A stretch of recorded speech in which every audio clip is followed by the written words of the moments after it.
Matching leather outfits fit for the Matrix. Alleged affairs. The nickname Golden Balls? Here are some strange things about the Beckhams' marriage. All those things that David Beckham is so famous for now, his athletic talent, his hair, his chiseled face, were actually not what first attracted Victoria Beckham to him. When she first eyed David at the Manchester United Players' Lounge, it was the fact that David was close to his family. In a letter she wrote to her 18-year-old self for Vogue, Victoria reminisced about this touching first impression, noting, "He's not even in the first team at this stage. You are the famous one, and he has such a cute smile. You too are close to your family, and you will think how similar he feels to you." This was a recurring theme in their relationship. In 2015, when she spoke at the 92nd Street Y in New York City, Victoria stressed again how much she liked the fact that David was sitting with his family instead of drinking with the other players. According to Glamour, she said, "I'm really close to my family. He's very close to his, and I just thought that was really nice." Family has been everything for the Beckhams. At the 92nd Street Y, Victoria said that her own parents have set an example for her of how to keep love alive in a long marriage. The Beckhams are known for their fashion choices, which have also proved lucrative, like David Beckham's clothing line with H&M. But the two of them have made some risky choices over the years, oftentimes wearing matching outfits together. It just seemed like a really good idea at the time, you know? To wear matching outfits together. It really did. But David told H&M magazine in 2012 that he had no regrets about what he once wore, although he does admit he looks back and wonders, what were we thinking? When asked about her fashion regrets in 2009, Victoria told Time, "People always say, 'Do you cringe?' And I say, 'Not at all. Everything I've done in the past has made me what I am now.'" Their shared courage in experimenting with clothing has also led to her fashion line, which has, like the designer herself, faced many evolutions over the years. Sales dropped during the COVID-19 pandemic years, for example, and Victoria was forced to rethink her brand.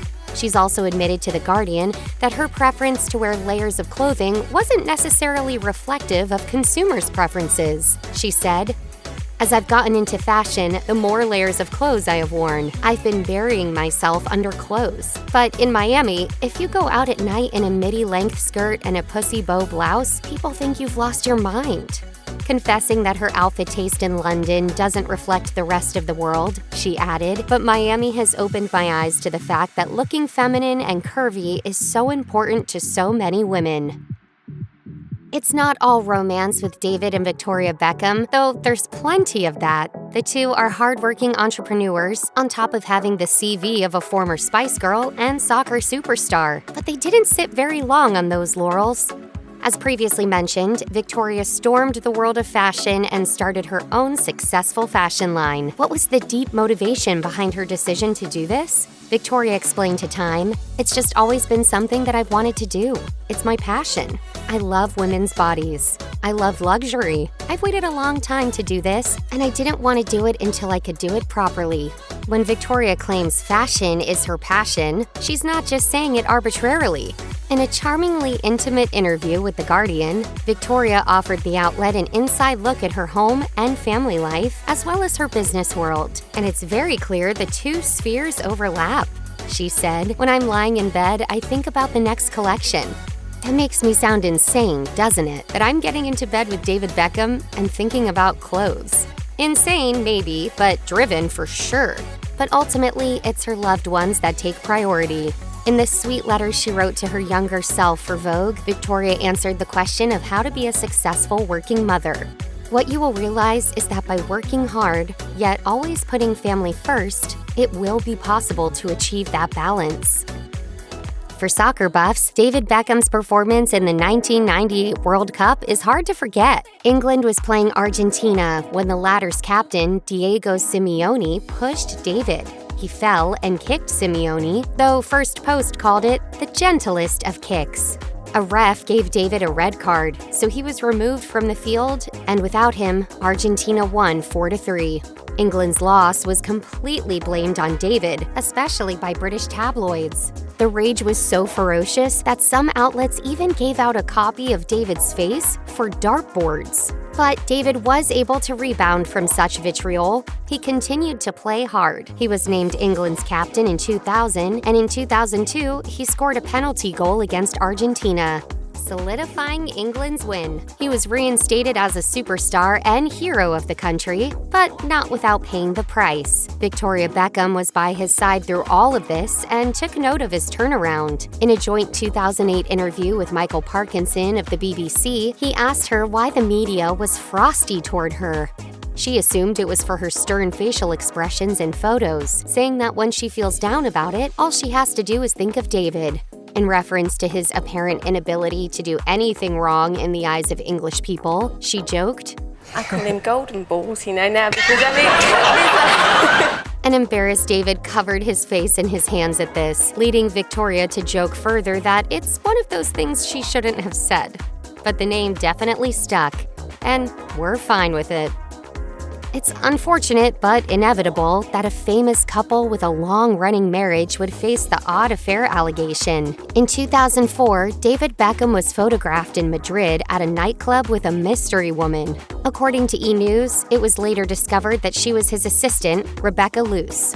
Nevertheless, the media had a frenzy about a potential affair, and the situation was not helped by the fact that Luce later alleged that there was infidelity in an interview with Sky One.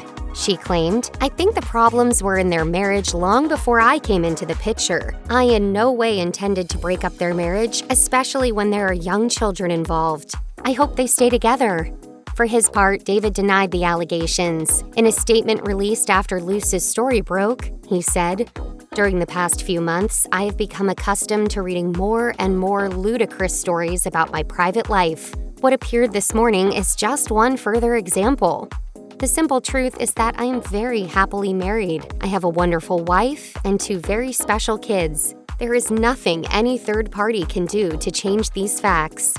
There were other allegations over the years, including one from a former nanny who claimed that David and Victoria Beckham's marriage was a sham. According to E! News, the couple even got their lawyers involved. But clearly, they were able to ride this speculative wave and move on. David Beckham suffered an aired email leak in 2017 that revealed some private wishes that he'd probably have preferred to be kept under wraps. In fact, some of the dirty laundry was admittedly a bit cringe. According to USA Today, he allegedly once requested that UNICEF compensate him with over $7,000 for flying to a charity event, despite the fact that a sponsor was already getting him there. That wasn't all. According to the Daily Mail, the soccer star was also busted for allegedly asking the BBC to cover his flights to see his son Brooklyn play soccer. Unsurprisingly, people were a bit confused, considering he very much has the means to cover his own airfare. Perhaps most embarrassing of all was that David was busted for supposedly wanting a knighthood. After he found out he wasn't nominated for the honor, he reportedly called the committee, quote, unappreciative.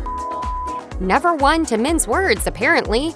According to the Mirror, he also allegedly said, I expected nothing less. It's a disgrace, to be honest, and if I was American, I would have got something like this 10 years ago. Many subsequently speculated, with all of the information leaked, whether David's charity work was just a PR stunt to look like a worthy candidate. Not only that, but others wondered if his flattery toward Queen Elizabeth II on social media was another play to get royal attention. To be fair, David has already been honored once with an Officer of the Most Excellent Order of the British Empire, also called an OBE. So, hey, that's something. There was once a rumor going around that David and Victoria Beckham named their firstborn son Brooklyn because that's where he was conceived. But Victoria set the record straight in her 2014 autobiography, Learning to Fly, when she explained that the origin of his name was a little less exciting. She wrote, It was when we were in Marbella that we came up with the name Brooklyn. We already knew he was a boy, and so I knew he could end up a footballer. So it had to be a name that was a bit blokey. Victoria also wrote that she was enamored with the name Brooke, so it wasn't a huge reach when they landed on Brooklyn. She further admitted that she and David had always loved that borough of New York. Plus, it had a special place in their hearts anyway. She added, It was only afterwards that I realized how appropriate it was because it was in New York that I found out I was pregnant and where David came after the World Cup.